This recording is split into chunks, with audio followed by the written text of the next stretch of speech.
नमस्कार दोस्तों, आप सभी का स्वागत है आपके अपने ही चैनल बेस्ट एजुकेशन पर। दोस्तों, आज की वीडियो में डिस्कस करेंगे हम पर्यावरण अध्ययन ईबीएस का मॉक टेस्ट नंबर 6। ठीक है दोस्तों, आज की जो क्लास है ये दोस्तों हमारी छठी क्लास है। इससे पहले दोस्तों हमने 5 क्लासेस कंप्लीट कर ली हैं पर्यावरण अध्ययन से ईबीएस से। अगर आपने वो नहीं देखी है तो आप लोग चैनल की प्लेलिस्ट में जाइए, वहाँ पर आपको सारी की सारी क्लासेस मिल जाएंगी। प्लेलिस्ट बना दिया है एकदम प्रॉपर तरीके से, तो आप लोग जाइएगा वहाँ से अपनी क्लासों को देखिएगा। ठीक है, प्रत्येक वीडियो में सेलेक्टेड क्वेश्चंस हैं, सारे क्वेश्चंस बहुत ही इंपॉर्टेंट हैं आपकी परीक्षा की दृष्टि से। प्रत्येक क्वेश्चन को अच्छे से डिफाइन किया गया है, प्रत्येक कॉन्सेप्ट को अच्छे से क्लियर किया गया है, तो आप लोग अच्छे से लगाएं और अपनी तैयारी को बेहतर से बेहतर जरूर बनाएं। ठीक है दोस्तों, आज की जो क्लास है ये भी दोस्तों हमारी बहुत ही इंपॉर्टेंट होने वाली है। टॉप 30 क्वेश्चंस को डिस्कस करेंगे।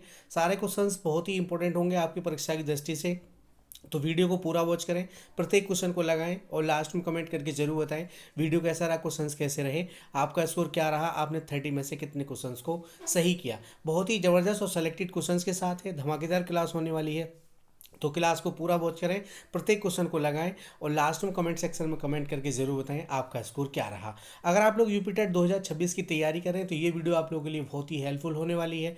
टॉप 30 क्वेश्चंस को डिस्कस करेंगे। 30 क्वेश्चन दोस्तों आपके पूछे जाते हैं। ठीक है, प्रथम पेपर के लिए, फर्स्ट पेपर के लिए यूपी टेट में दोस्तों आपके 30 क्वेश्चंस पूछे जाते हैं पर्यावरण से, तो उनकी ही तैयारी कर रहे हैं। तो वीडियो को अच्छे से देखें और अपनी तैयारी को बेहतर से बेहतर जरूर बनाएं। तो चलिए शुरू करते हैं आज का अपना इंपॉर्टेंट वीडियो इंपॉर्टेंट क्वेश्चंस के साथ। क्वेश्चन नंबर 1 है, आपकी स्क्रीन पर कमेंट कीजिएगा कौन सा ऑप्शन सेव हो जाएगा। WWF से आशय है, WWF से क्या आशय है? वर्ल्ड वाइड फंड है, वर्ल्ड वॉर फंड है दोस्तों, वर्ल्ड वाइल्ड लाइफ फंड है दोस्तों, वर्ल्ड वॉच फंड है। बताइए इनमें से कौन सा ऑप्शन सही हो जाएगा क्वेश्चन नंबर 1 के लिए। WWF का क्या आशय है या एफ से क्या आशय है, फुल फॉर्म पूछी है इसकी। तो दोस्तों यहाँ पर हमारा ऑप्शन नंबर सी बिल्कुल राइट है दोस्तों, वर्ल्ड वाइल्ड लाइफ फंड। ठीक है, इसकी फुल फॉर्म होती है। ठीक है, इस चीज़ को आप लोग याद रखिएगा। इसकी जो स्थापना हुई थी वो दोस्तों आपकी 1961 में हुई थी। कब हुई थी? 1961 में।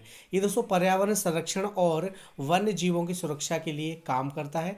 ठीक है, विश्व की सबसे बड़ी संस्था है, तो इसको आप लोग याद रखिएगा, नोट डाउन करिएगा। ठीक है, स्थापना कब हुई थी? 1961 में। ठीक है, वर्ल्ड वाइल्ड लाइफ फंड इसकी फुल फॉर्म होती है WWF की। तो ऑप्शन नंबर सी हमारा बिल्कुल राइट रहेगा क्वेश्चन नंबर 1 के लिए। प्रत्येक क्वेश्चन बहुत ही इंपॉर्टेंट है। सेलेक्टेड क्वेश्चंस लेकर के आया हूँ, चुनिंदा क्वेश्चंस हैं, ऐसे क्वेश्चंस हैं जो कि दोस्तों आपकी परीक्षा के लिए बहुत ही हेल्पफुल होंगे। तो वीडियो को पूरा वॉच करें, प्रत्येक क्वेश्चन को लगाएं और लास्ट में कमेंट करके जरूर बताएं क्लास कैसी रही।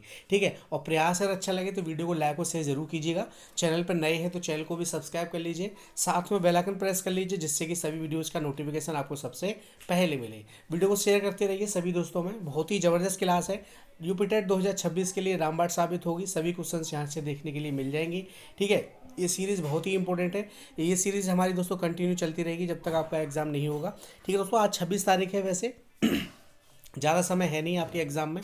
ठीक है, जुलाई में आपका एग्ज़ाम है, 2-3-4 में। ठीक है, तो आप लोग अच्छे से देखें, अंतिम प्रहार है, अंतिम तैयारी है। चलिए नेक्स्ट क्वेश्चन देखते हैं, क्वेश्चन नंबर 2। क्वेश्चन नंबर 2 है, गंगा नदी निकलती है। गंगा नदी कहाँ से निकलती है? तो दोस्तों ये आपकी गंगोत्री ग्लेशियर से निकलती है। ठीक है, उत्तराखंड से। कहाँ से निकलती है? उत्तराखंड से, गंगोत्री ग्लेशियर से। ऑप्शन नंबर सी हमारा बिल्कुल राइट रहेगा क्वेश्चन नंबर 2 के लिए। गंगा भारत की सबसे लंबी नदी है, पवित्र नदी के नाम से भी जानी जाती है। ठीक है, और यहाँ पर इसका जो मुहावना है वो कहाँ पर गिरता है? तो बंगाल की खाड़ी में दोस्तों जाकर के गिर जाती है। ठीक है, तो ऑप्शन नंबर सी बिल्कुल राइट रहेगा क्वेश्चन नंबर 2 के लिए। चलिए नेक्स्ट क्वेश्चन देखते हैं, क्वेश्चन नंबर 3। क्वेश्चन नंबर 3 है, भारत में निम्नलिखित में से कौन सी एजेंसी मुख्य रूप से प्रदूषण के मापने से संबंधित है? ठीक है, प्रदूषण के मापने से संबंधित है कौन सी एजेंसी? तो बताइए कौन सा ऑप्शन सही हो जाएगा। ग्रीन ट्रिब्यूनल हो जाएगी, केंद्रीय प्रदूषण नियंत्रण बोर्ड होगा, ठीक है, केंद्रीय जल आयोग होगा, या दोस्तों सर्वे ऑफ इंडिया होगा। ठीक है, भारत में निम्नलिखित में से कौन सी एजेंसी मुख्य रूप से प्रदूषण के मापने से संबंधित है? तो दोस्तों ये आपकी केंद्रीय प्रदूषण नियंत्रण बोर्ड हो जाएगा।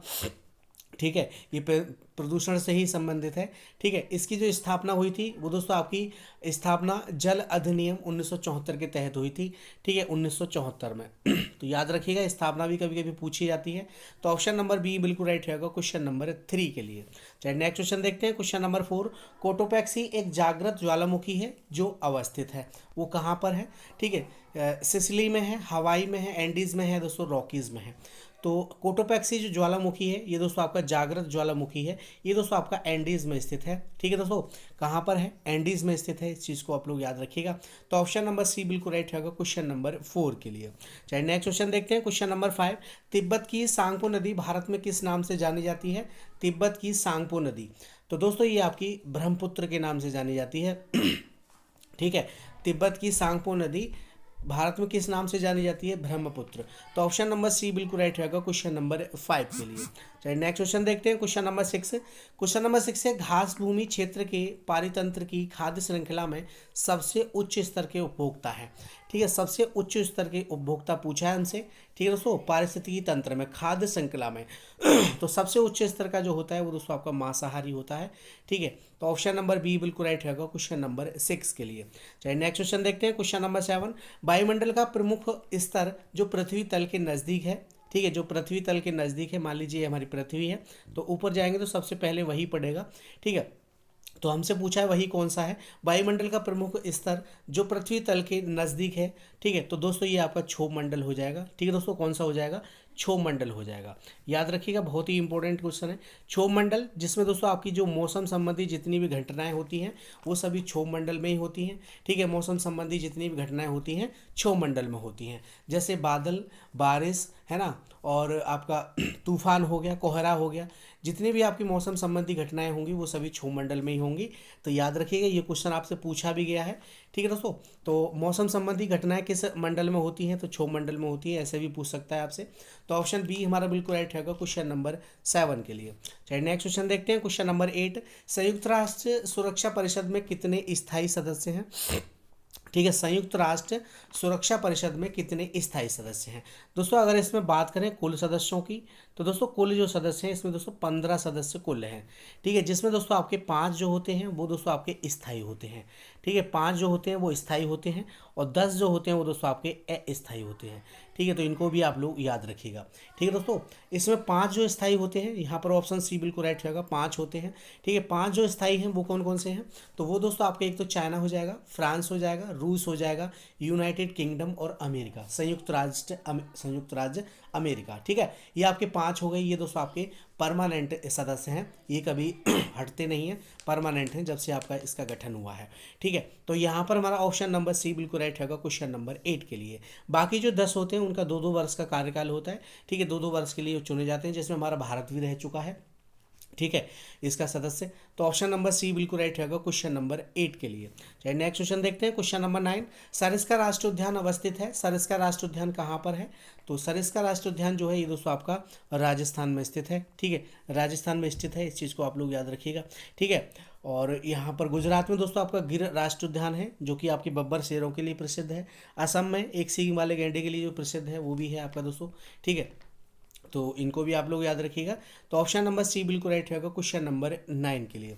चलिए नेक्स्ट क्वेश्चन देखते हैं, क्वेश्चन नंबर 10। पारिस्थितिक तंत्र में ऊर्जा का मुख्य स्रोत है। ठीक है, पारिस्थितिकी तंत्र में ऊर्जा का मुख्य स्रोत क्या है? तो दोस्तों ऊर्जा का जो मुख्य स्रोत है वो दोस्तों आपका सूर्य का प्रकाश है। ठीक है, पारिस्थितिकी तंत्र में ऊर्जा का मुख्य स्रोत क्या है? सूर्य का प्रकाश। ठीक है, तो यहाँ पर हमारा ऑप्शन नंबर बी बिल्कुल राइट रहेगा क्वेश्चन नंबर 10 के लिए। एक से एक टॉप क्वेश्चन है, सभी क्वेश्चंस आपकी परीक्षा के लिए बहुत ही हेल्पफुल होंगे। ठीक है, बहुत ही इंपॉर्टेंट है, तो आप लोग अच्छे से देखें और अपनी तैयारी को एक नई दिशा जरूर दें। ठीक है, अपने जो गोल हैं उनको पूरा जरूर करिएगा। ठीक है दोस्तों, बहुत ही ज़बरदस्त क्लास है, तो आप लोग अच्छे से देखें और सभी चीज़ों को नोट डाउन करें। मॉक टेस्ट लगाने से पहले कॉपी और पेंसिल साथ में लेकर के बैठा करिए। क्वेश्चंस के साथ साथ 2 भी इंपॉर्टेंट चीज़ें होती हैं। ठीक है, कॉन्सेप्ट भी हम क्लियर करते चलते हैं, तो आप लोग सभी को नोट डाउन करते रहिएगा। ठीक है, बहुत ही ज़बरदस्त क्लासेज है, जो अंतिम समय की तैयारी है उसके लिए बहुत ही हेल्पफुल है, तो आप लोग अच्छे से देखें और अपनी तैयारी को एक नई दिशा ज़रूर दें। ठीक है, और प्रयास अगर अच्छा लगे तो वीडियो को लाइक और शेयर करते रहिए। चैनल पर नए हैं तो चैनल को भी सब्सक्राइब कर लीजिए, वैस्ट एजुकेशन चैनल को। ठीक है, और साथ में बेल आइकन प्रेस कर लीजिए, जिससे कि सभी वीडियोज़ का नोटिफिकेशन आपको सबसे पहले मिले। वीडियो को शेयर जरूर करें सभी दोस्तों में। अभी तक आपने वीडियो को लाइक नहीं किया है तो लाइक कीजिएगा। ठीक है, और कमेंट सेक्शन आप लोगों के लिए, कमेंट सेक्शन में कमेंट करके ज़रूर बताएं क्लास कैसी रही, आपका स्कोर क्या रहा। ठीक है, आप किस ज़िले से हमारी वीडियो को देख रहे हैं तो ये भी आप लोग कमेंट सेक्शन में कमेंट करके ज़रूर बताएं। ठीक है दोस्तों, तो क्वेश्चन नंबर 11 है, आपकी स्क्रीन पर कमेंट कीजिएगा कौन सा ऑप्शन सही हो जाएगा। मिनीमाटा रोग प्रदूषित जनित रोग है, जो परिणाम है समुद्र में बिखरे तेल का, वायुमंडल में आर्सेनिक जमा होने का, औद्योगिक पारा व्यर्थ को पानी में छोड़ने का या मनुष्य के कार्बनिक व्यर्थ को पीने के पानी में छोड़ने का। बताइए इनमें से कौन सा ऑप्शन सही हो जाएगा। मिनीमाटा रोग प्रदूषण जनित रोग है जो परिणाम है। तो दोस्तों ये जो परिणाम है ये दोस्तों आपका औद्योगिक पारा जो होता है, ठीक है, व्यर्थ को पानी में छोड़ने का परिणाम है। ठीक है दोस्तों, औद्योगिक पारा, ये पारे से होता है। मिनी माटा रोग जो होता है ये औद्योग से निकलने वाला जो पारा होता है, जो व्यर्थ होता है, उसको पानी में छोड़ देते हैं, तो उसी से ये रोग हो जाता है, पानी में मिक्स होने से। ठीक है, मिनी माटा रोग। तो ऑप्शन नंबर सी बिल्कुल राइट है क्वेश्चन नंबर 11 के लिए। चलिए नेक्स्ट क्वेश्चन देखते हैं, क्वेश्चन नंबर 12। क्वेश्चन नंबर 12 है, पेड़ों की कटाई घटाती है। ठीक है, क्या घटाती है? पेड़ों की कटाई घटाती है। मृदा अपरदन, भूस्खलन, ये सभी या वर्षा। बताइए इनमें से कौन सा ऑप्शन सही हो जाएगा। पेड़ों की कटाई घटाती है। तो दोस्तों पेड़ों की जो कटाई है ये दोस्तों आपकी वर्षा को घटाती है। ठीक है, वर्षा कम होगी अगर पेड़ कटेंगे तो, क्योंकि पेड़ों से ही तो वर्षा होती है। तो यहाँ पर हमारा ऑप्शन नंबर ए बिल्कुल राइट होगा क्वेश्चन नंबर 12 के लिए। चलिए नेक्स्ट क्वेश्चन देखते हैं, क्वेश्चन नंबर 13। ग्रीन मफलर संबंधित है, इंपॉर्टेंट क्वेश्चन है दोस्तों, ग्रीन मफलर संबंधित है। ठीक है, ये पूछा भी गया है आपका यूपी टेट में।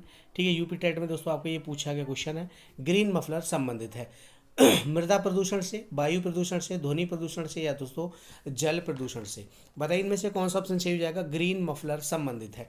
तो दोस्तों ग्रीन मफलर जो है ये दोस्तों हमारा ध्वनि प्रदूषण से संबंधित है। ठीक है, तो यहाँ पर हमारा ऑप्शन नंबर सी बिल्कुल राइट होगा क्वेश्चन नंबर 13 के लिए। चलिए नेक्स्ट क्वेश्चन देखते हैं, क्वेश्चन नंबर 14। निम्न में से कौन सा सागर यूरोप को अफ्रीका से अलग करता है। ठीक है, इंपॉर्टेंट क्वेश्चन है दोस्तों, कौन सा सागर यूरोप को अफ्रीका से अलग करता है। लाल सागर, काला सागर, अरब सागर या दोस्तों भूमध्य सागर। ठीक है, तो यहाँ पर हमारा ऑप्शन नंबर डी बिल्कुल राइट है दोस्तों, भूमध्य सागर। ठीक है, कौन सा सागर है यूरोप को अफ्रीका से अलग करने वाला, तो भूमध्य सागर हो जाएगा। ऑप्शन नंबर डी बिल्कुल राइट है क्वेश्चन नंबर 14 के लिए। चलिए नेक्स्ट क्वेश्चन देखते हैं, क्वेश्चन नंबर 15। अंतर्राष्ट्रीय ओजोन दिवस मनाया जाता है, इंपॉर्टेंट क्वेश्चन है दोस्तों, अंतर्राष्ट्रीय ओजोन दिवस मनाया जाता है 16 सितंबर को, 7 दिसंबर को, 30 मार्च को या दोस्तों 22 अप्रैल को। बताइए इनमें से कौन सा ऑप्शन सही हो जाएगा। क्वेश्चन नंबर 15 के लिए आंसर कीजिएगा। तो यहाँ पर हमारा ऑप्शन नंबर ए बिल्कुल राइट है दोस्तों, 16 सितंबर को। ठीक है, अंतर्राष्ट्रीय ओजोन दिवस जो मनाया जाता है ये दोस्तों हमारा 16 सितंबर को मनाया जाता है। ऑप्शन नंबर ए बिल्कुल राइट है क्वेश्चन नंबर 15 के लिए। चलिए नेक्स्ट क्वेश्चन देखते हैं, क्वेश्चन नंबर 16। किसी खाद्य श्रृंखला में शाकाहारी होते हैं।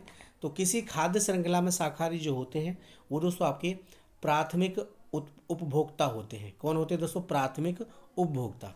ठीक है, प्राथमिक उत्पादक नहीं होते हैं। उत्पादक जो होते हैं वो दोस्तों हमारे पेड़ पौधे होते हैं। ठीक है, ठीक है, कौन होते हैं? पेड़ पौधे। तो यहाँ पर हमारा ऑप्शन नंबर बी बिल्कुल राइट होगा क्वेश्चन नंबर 16 के लिए। चलिए नेक्स्ट क्वेश्चन देखते हैं, क्वेश्चन नंबर 17। क्वेश्चन नंबर 17 है, पारिस्थितिकी तंत्र के तत्वों के चक्रण को क्या कहते हैं। ठीक है, पारिस्थितिकी तंत्र के तत्वों के चक्रण को क्या कहते हैं। रासायनिक चक्र कहते हैं, जैव भू रासायनिक चक्र कहते हैं, भूवर्गीय चक्र कहते हैं दोस्तों, भू रासायनिक चक्र कहते हैं। बताइए इनमें से कौन सा ऑप्शन सही हो जाएगा। पारिस्थितिक तंत्र में, पारिस्थितिक तंत्र के तत्वों के चक्रण को क्या कहा जाता है। तो दोस्तों जैव भू रासायनिक चक्र कहा जाता है। ऑप्शन नंबर बी हमारा बिल्कुल राइट होगा क्वेश्चन नंबर 17 के लिए। सभी क्वेश्चंस बहुत ही इंपॉर्टेंट हैं, सभी क्वेश्चंस को चुनिंदा लेकर के आया हूं, तो आप लोग अच्छे से देखें और ये सीरीज़ आपकी कंटिन्यू चलती रहेगी आपके प्यार और सपोर्ट की वजह से। ठीक है, थोड़ा सा प्यार और सपोर्ट बढ़ाए रखिए और वीडियो को सभी दोस्तों में शेयर कीजिएगा और चैनल पर नए हैं तो चैनल को भी सब्सक्राइब कीजिएगा। बहुत ही अच्छे नंबर गेन करेंगे आप लोग। 30 नंबर हमसे पूछे जाते हैं यूपी टेट में। ठीक है, ईबीएस से, तो ईबीएस से हमारे 30 क्वेश्चंस पूछे जाते हैं यूपी टेट में दोस्तों। तो 30 क्वेश्चंस आप लोग यहाँ से सही करके आएंगे इसी सीरीज से। ठीक है, तो आप लोग अच्छे से देखिएगा और अपनी तैयारी को बेहतर से बेहतर जरूर बनाइएगा। क्वेश्चन नंबर 18 है, बताइए कौन सा ऑप्शन सही हो जाएगा। निम्नलिखित ईंधनों में से कौन सा न्यूनतम पर्यावरणीय प्रदूषण उत्पन्न करता है, सबसे कम पर्यावरण को प्रदूषित करता है। ठीक है, वह कौन सा ईंधन है। डीजल होगा, पेट्रोल होगा, हाइड्रोजन होगा या कोयला होगा। बताइए इनमें से कौन सा ऑप्शन सही हो जाएगा क्वेश्चन नंबर 18 के लिए। तो डीजल हो गया, पेट्रोल हो गया है ना, कोयला हो गया, ये तो भरपूर मात्रा में आपके जो पर्यावरण है उसके लिए दोस्तों प्रदूषण करने के लिए जिम्मेदार हैं। सबसे ज़्यादा प्रदूषण इन्हीं से हो रहा है। ठीक है, तो हमसे पूछा न्यूनतम, तो ये हो जाएगा हाइड्रोजन। ठीक है, हाइड्रोजन जो निकालता है वो कम प्रदूषित करता है पर्यावरण के लिए। ठीक है, इनकी अपेक्षा। तो ऑप्शन नंबर सी बिल्कुल राइट होगा क्वेश्चन नंबर 18 के लिए। चलिए नेक्स्ट क्वेश्चन देखते हैं, क्वेश्चन नंबर 19। संकटग्रस्त जंतु दैत्याकार पांडा पाया जाता है। ठीक है, ये आपके संकटग्रस्त में आता है। विलुप्त होने की कगार पर है। ठीक है, तो ये कहाँ पाया जाता है? ऑस्ट्रेलिया में, भारत में, चीन में या दोस्तों ब्राज़ील में। बताइए इनमें से कौन सा ऑप्शन सही हो जाएगा क्वेश्चन नंबर 19 के लिए। तो दोस्तों यहाँ पर हमारा ऑप्शन नंबर सी बिल्कुल राइट है दोस्तों। ठीक है, दैत्याकार पांडा जो पाया जाता है ये दोस्तों आपका चाइना में पाया जाता है, चीन में। ठीक है, तो ऑप्शन नंबर सी बिल्कुल राइट रहेगा क्वेश्चन नंबर 19 के लिए। चलिए नेक्स्ट क्वेश्चन देखते हैं, क्वेश्चन नंबर 20। निम्नलिखित किस गैस के कारण भोपाल गैस त्रासदी हुई? ठीक है, भोपाल गैस त्रासदी। भोपाल गैस त्रासदी जो हुई थी इसमें दोस्तों आपके हजारों लोग मारे गए थे। ठीक है, बहुत सारे लोग बीमार पड़ गए थे। ठीक है, ये गैस त्रासदी बहुत ही भयंकर हुई थी। ठीक है, तो किस गैस के कारण हुई थी ये पूछा है हमसे। तो यहाँ पर हमारा ऑप्शन नंबर डी बिल्कुल राइट है दोस्तों, मिथाइल आइसोसाइनाइड। ठीक है, मिथाइल आइसोसाइनाइड के रिसाव से हुई थी। ठीक है दोस्तों, पाइपलाइन थी वो फट गई थी। तो भोपाल गैस त्रासदी जो हुई थी वो किस गैस के कारण? मिथाइल आइसोसाइनाइड के कारण।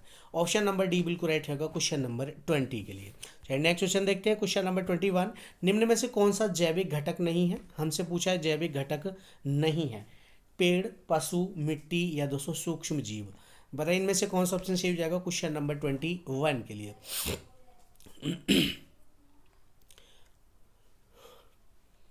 दोस्तों क्लास में किसी भी क्वेश्चन पे कोई भी डाउट हो तो आप लोग नो डाउट कमेंट सेक्शन में पूछ सकते हैं।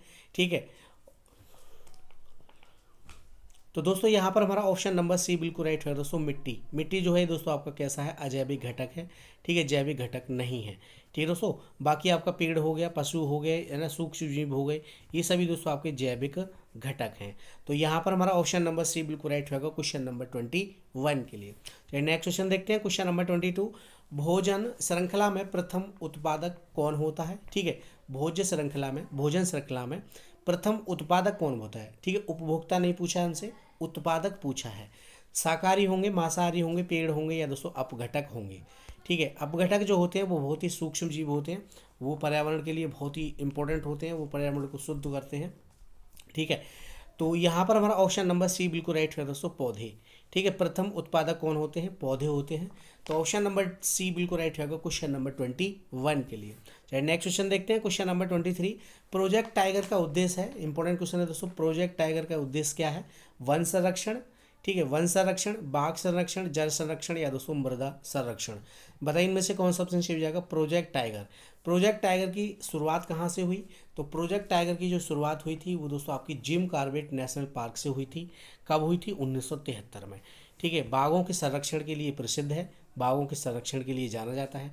तो ऑप्शन नंबर बी बिल्कुल राइट है क्वेश्चन नंबर 23 के लिए। चलिए नेक्स्ट क्वेश्चन देखते हैं, क्वेश्चन नंबर 24। चिपको आंदोलन का नेतृत्व किसने किया? इंपॉर्टेंट क्वेश्चन है दोस्तों, चिपको आंदोलन का नेतृत्व किसने किया था? सुंदरलाल बहुगुणा, मेधा पाटकर, अन्ना हजारे या दोस्तों बाबा आप्टे। बताइए इनमें से कौन सा ऑप्शन सही हो जाएगा? चिपको आंदोलन का नेतृत्व किसने किया? चिपको आंदोलन क्या था? तो चिपको आंदोलन दोस्तों आपका ये वन संरक्षण से था, वनों को बचाने के लिए था। ठीक है, इसका जो नेतृत्व किया था वो दोस्तों आपका सुंदरलाल बहुगुणा ने किया था। ठीक है, और ये कब चलाया गया था? तो दोस्तों ये आपका 1973 में चलाया गया था, चमोली जिले से, उत्तराखंड के चमोली जिले से। ठीक है, तो यहाँ पर हमारा ऑप्शन नंबर ए बिल्कुल राइट होगा क्वेश्चन नंबर 24 के लिए। चलिए दोस्तों नेक्स्ट क्वेश्चन देखते हैं, question number 22। Question number 25। EVS में भ्रमण का उद्देश्य है। ठीक है, भ्रमण का उद्देश्य पूछा है हमसे फील्ड ट्रिप का। ठीक है, भ्रमण जो होता है उसको इंग्लिश में फील्ड ट्रिप बोलते हैं। ठीक है, ईवीएस में भ्रमण का उद्देश्य क्या है? मनोरंजन, प्रत्यक्ष अनुभव प्रदान करना, गृह कार्य देना या दोस्तों परीक्षा लेना। बताइए इनमें से कौन सा ऑप्शन सही हो जाएगा क्वेश्चन नंबर 25 के लिए। ईवीएस में इन्वायरमेंट स्टडी में भ्रमण का उद्देश्य है, तो इसका उद्देश्य होता है दोस्तों प्रत्यक्ष अनुभव प्रदान करना। ठीक है, भ्रमण से हम प्रत्यक्ष अनुभव प्रदान करते हैं, जो चीज़ें हमने देखी नहीं उनको हम अपने आंखों के सामने से देखते हैं और उसका एक अनुभव करते हैं प्रत्यक्ष रूप से सामने जा करके। ठीक है, तो यहाँ पर हमारा ऑप्शन नंबर भी बिल्कुल राइट होगा क्वेश्चन नंबर 25 के लिए, क्योंकि प्रत्यक्ष अनुभव जब करते हैं तो वो जो हमारा जो ज्ञान होता है वो स्थायी हो जाता है ना। कोई चीज़ हमने किताब में पढ़ी और उसी चीज़ के बारे में हम उसके पास जा कर के देखें तो वो जो प्रत्यक्ष अनुभव होता है वो बहुत अलग लेवल का होता है और वो एक स्थायी हो जाता है, माइंड में एकदम फीड हो जाता है ना। क्वेश्चन नंबर 26 है, ओजोन परत किस मंडल में पाई जाती है? इंपॉर्टेंट क्वेश्चन है दोस्तों, ओजोन परत किस मंडल में पाई जाती है? ओजोन परत जो कि सूरज से आने वाली जो परावैंगनिक किरणें होती हैं उनसे हमारी रक्षा करता है। ठीक है, पृथ्वी का सुरक्षा कवच भी कहा जाता है ओजोन परत। ठीक है, तो ओजोन परत किस मंडल में पाई जाती है? तो दोस्तों ये आपकी समताप मंडल में पाई जाती है। ऑप्शन नंबर बी हमारा बिल्कुल राइट रहेगा क्वेश्चन नंबर 26 के लिए। चलिए नेक्स्ट क्वेश्चन देखते हैं, question number 27। Red data book प्रकाशित करता है। ठीक है, रेड डाटा बुक कौन प्रकाशित करता है? रेड डाटा बुक है क्या? तो दोस्तों इसमें जितने भी विलुप्त प्राणी हैं, विलुप्त जीव हैं, उनके बारे में विवरण होता है, उनके बारे में लिखा जाता है। ठीक है, रेड डाटा बुक में। तो ये प्रकाशित कहाँ से होती है? तो दोस्तों ये आपकी कौन करता है? ये IUCN करता है। ठीक है, यहाँ पर सी ऑप्शन बिल्कुल राइट रहेगा क्वेश्चन नंबर 27 के लिए। चलिए नेक्स्ट क्वेश्चन देखते हैं, क्वेश्चन नंबर 28। EVS में सबसे उपयुक्त शिक्षण विधि कौन सी है? ठीक है, शिक्षण विधि पूछिए हमसे। EVS में सबसे उपयुक्त शिक्षण विधि कौन सी है? व्याख्यान विधि, गतिविधि आधारित शिक्षण, रटने की विधि या नोट्स विधि? तो रट्टा मार तो बिल्कुल ही फेल है, ये तो होता ही नहीं। ठीक है, तो सबसे जो उपयुक्त विधि है वो दोस्तों आपकी गतिविधि विधि है, गतिविधि आधारित विधि। ठीक है, गतिविधि आधारित शिक्षण। ठीक है, बच्चों को गतिविधि के माध्यम से सिखाया जाए।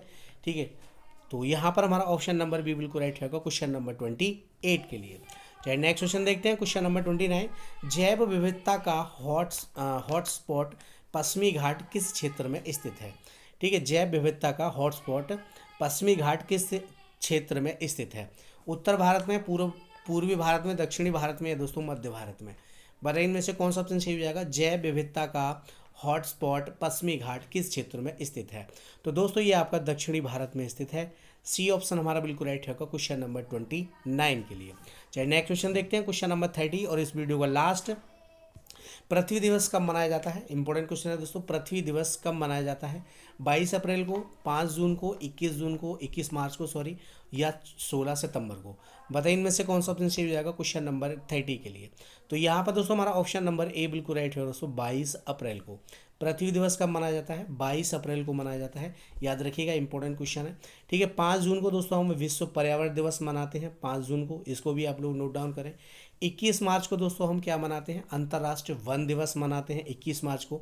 और 16 सितंबर को मनाते हैं हम ओजोन दिवस। ठीक है, 16 सितंबर को क्या मनाते हैं? ओजोन दिवस। ये चारों दिवस बहुत ही इंपॉर्टेंट है, यहाँ से एक बन पूछ सकता है, तो इनको सभी को आप लोग नोट डाउन कर लें। ठीक है, 22 अप्रैल को पृथ्वी दिवस हो जाएगा, 5 जून को विश्व पर्यावरण दिवस हो जाएगा, 21 जून को आपका अंतर्राष्ट्रीय वन दिवस हो जाएगा, और 16 सितंबर को आपको दोस्तों क्या हो जाएगा? 16 सितंबर को दोस्तों आपका ओजोन दिवस हो जाएगा। ठीक है, इनको आप लोग याद रखिएगा। तो यहाँ पर हमारा ऑप्शन ए बिल्कुल करेक्ट हो जाएगा। तो ये थी आज की क्लास टॉप 30 क्वेश्चंस के साथ EVS स्पेशल। ठीक है, यूपीटेट 2026 के लिए, प्रथम पेपर के लिए, क्योंकि प्रथम पेपर में ही आपका EVS पूछा जाता है। ठीक है दोस्तों, 1 से लेकर 5 तक। तो क्लास कैसी रही कमेंट सेक्शन में कमेंट करके ज़रूर बताएं, और प्रयास अगर अच्छा लगा तो वीडियो को लाइक और शेयर कर दीजिए। चैनल पर नए हैं तो चैनल को भी सब्सक्राइब कर लीजिए, साथ में बेल आइकन प्रेस कर लीजिए, जिससे कि सभी वीडियोज़ का नोटिफिकेशन आपको सबसे पहले मिले। बहुत ही ज़बरदस्त क्लास है, तो आप लोग फ़ायदा उठाइए, आनंद लीजिए। ठीक है, अपनी तैयारी को बेहतर से बेहतर बनाइए। मिलते हैं अगली वीडियो में नए क्वेश्चंस, नए मॉक टेस्ट के साथ। तब तक के लिए जय हिंद, जय भारत, धन्यवाद दोस्तों।